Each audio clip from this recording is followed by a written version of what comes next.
In 2001, Borders made a decision that looked completely reasonable at the time and turned out to be the beginning of the end. It handed its entire online bookstore to Amazon. Picture the landscape in 2001. Borders was not some struggling underdog looking for a lifeline. It ran hundreds of physical stores across the country. It had real market power, a recognizable brand, and the kind of foot traffic most retailers would have killed for. On paper, Borders had every advantage a bookstore chain could ask for going into the internet era. What it didn't have was a good e-commerce operation, and building one in 2001 was genuinely hard. The infrastructure didn't exist off the shelf the way it does now. There was no simple platform you could license and plug in over a weekend. Building a real online storefront meant standing up your own servers, writing your own checkout and inventory systems, solving shipping logistics at scale, and doing all of it while your competitors were also racing to figure out the same problems from scratch. It was expensive, slow, and genuinely uncertain whether it would even work.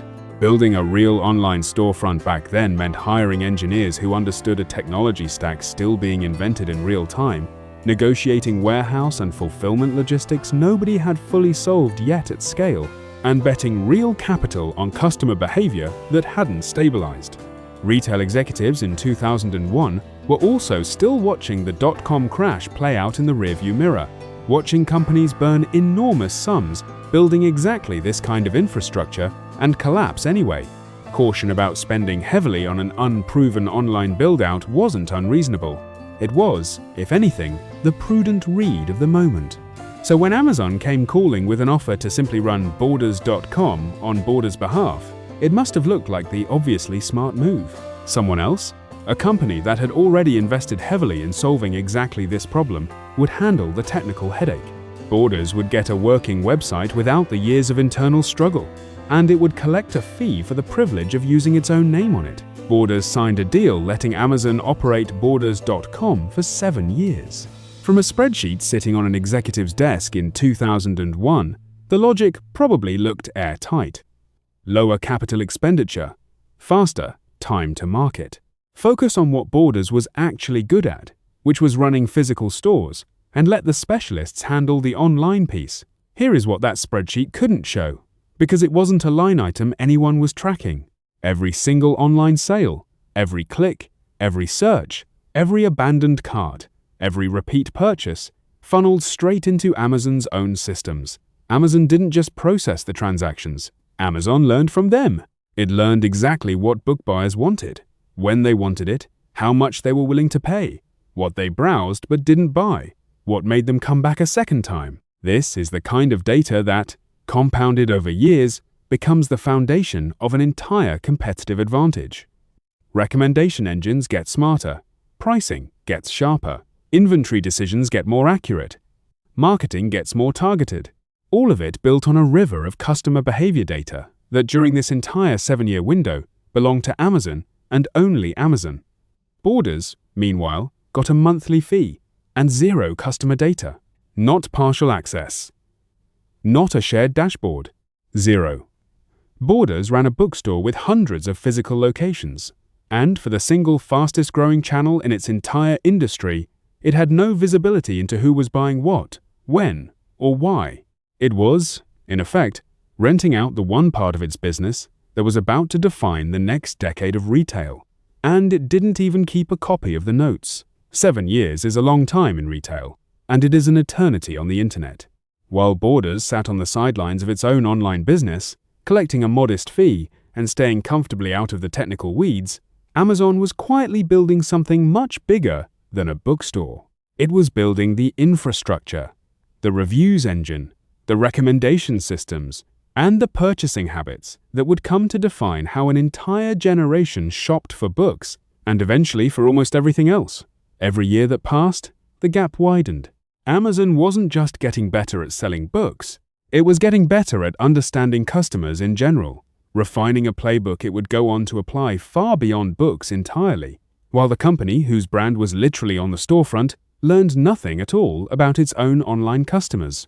By 2008, Borders finally launched its own website.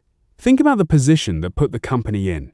It wasn't entering the online book market, as a new competitor testing the waters.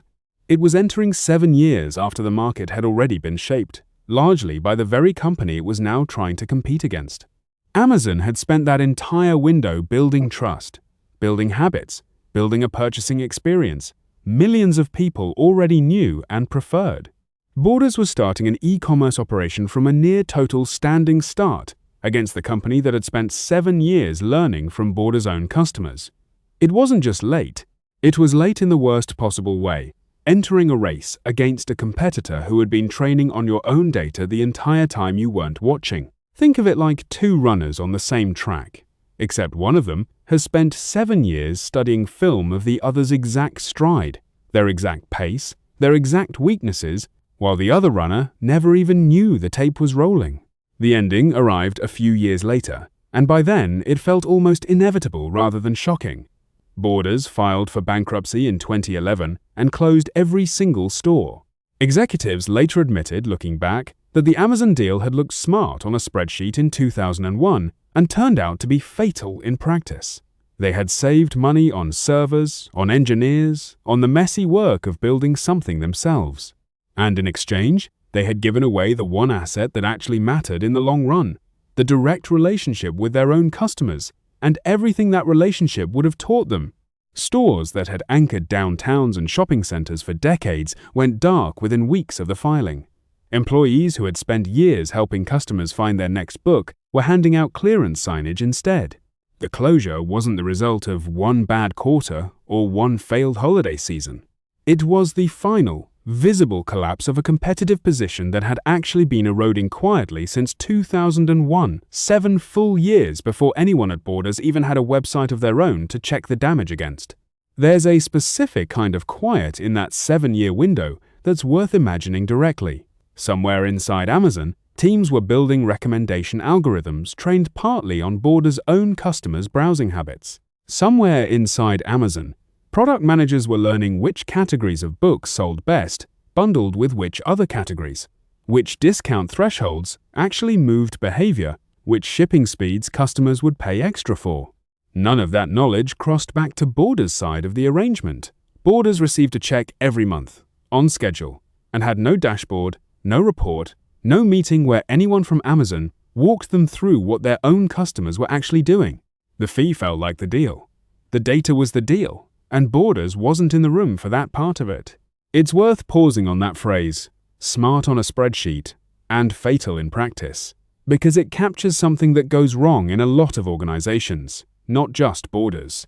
A spreadsheet is very good at capturing costs, you can see today. Server maintenance, engineering salaries, the opportunity cost of building something in-house instead of buying it off the shelf. A spreadsheet is much worse at capturing the value of an asset that doesn't exist yet, like a decade of customer behavior data, because that asset has no line item, no market price, no obvious dollar figure to put next to it in year 1. It only becomes visible in hindsight once a competitor has already built an empire on top of it. Borders executives weren't stupid. They were optimizing for the number they could measure against a cost they couldn't. And that is an extremely easy trap to fall into for anyone running a business, not just booksellers in 2001.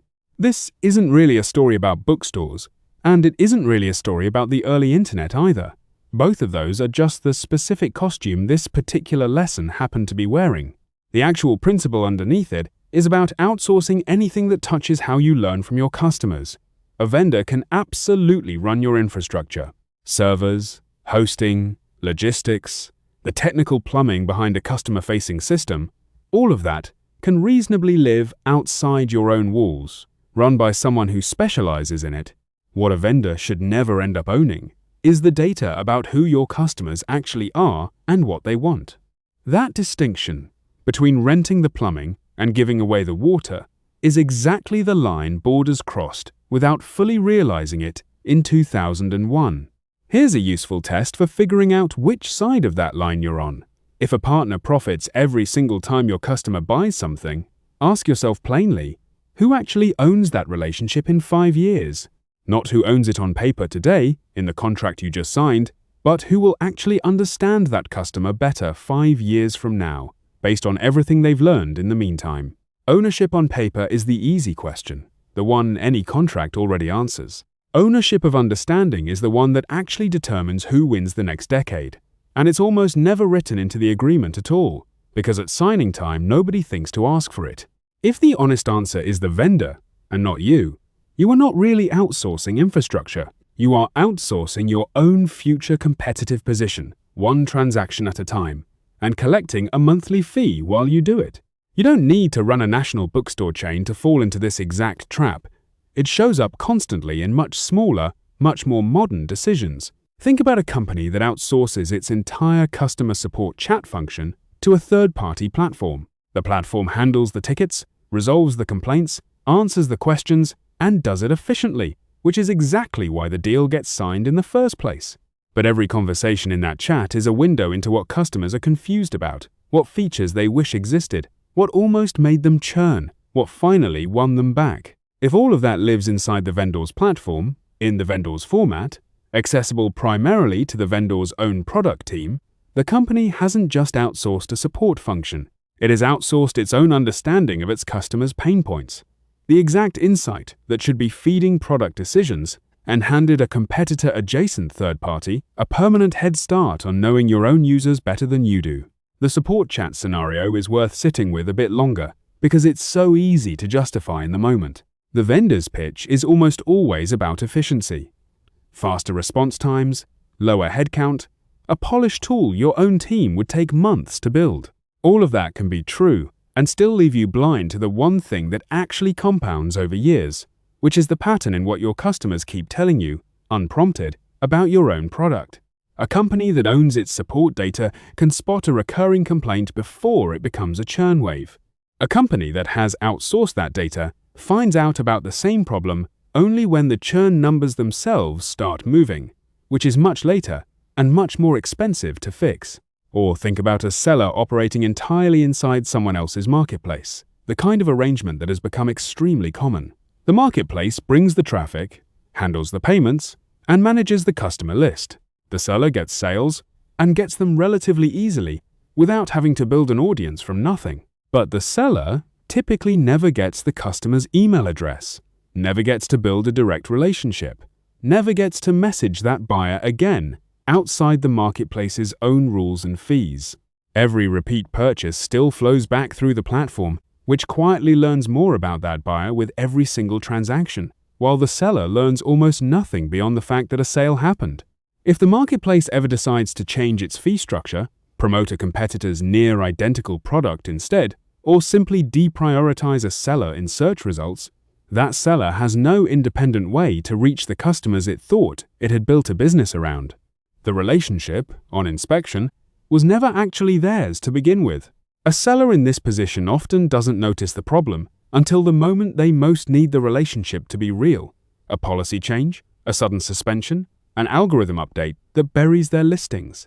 That's precisely the moment they discover the customer list they thought they'd built over years was, the entire time, someone else's asset with their name temporarily attached to it.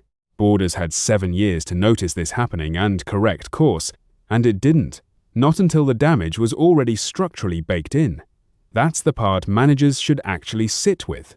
The mistake wasn't a single bad afternoon of decision-making in a boardroom in 2001. The deal itself, taken in isolation, was a defensible cost-saving move for its moment. The real mistake was never revisiting it, never asking, year after year, whether the growing gap in customer knowledge was starting to matter more than the monthly fee being saved. 7 years is plenty of time to notice a trend line if anyone is actually watching it. Nobody at Borders seems to have been watching that particular line because it wasn't on the spreadsheet that got reviewed. So before outsourcing any customer-facing system, and this applies whether you're running a 100-store retail chain or a 5-person startup, map out exactly who collects the data that system generates, not who processes the transaction, not who provides the technical support, who actually holds the record of who your customers are, what they want, and how their preferences shift over time. Make sure the answer to that question is you, or at minimum, make sure you have real, ongoing, structured access to it, not a vague promise of a data sharing clause buried in an appendix nobody rereads after year 1. Borders handed away its bookstore's future in exchange for a tidier balance sheet and a problem it didn't have to solve itself. By the time it tried to take that future back in 2008, the company discovering it in real time in the collapse that followed by 2011 was that some assets, once given away, cannot simply be repurchased at any price. That's the uncomfortable part of this story for anyone running a business today. The decision that quietly costs you the most is rarely the one that looks reckless in the moment. It's the one that looks tidy, efficient, and easy to defend in a budget meeting, precisely because the real cost hasn't shown up on anyone's spreadsheet yet. The direct line to your own customer isn't just another line item to optimize out of your budget. It's the one thing, when it's gone, that a spreadsheet will never be able to show you how to get back. If this kind of pattern, a decision that looks efficient in the moment and turns out to be a slow surrender of what actually mattered, is the kind of thing you want more of in your feed, subscribe now, so the next one lands in front of you before it becomes somebody else's cautionary tale.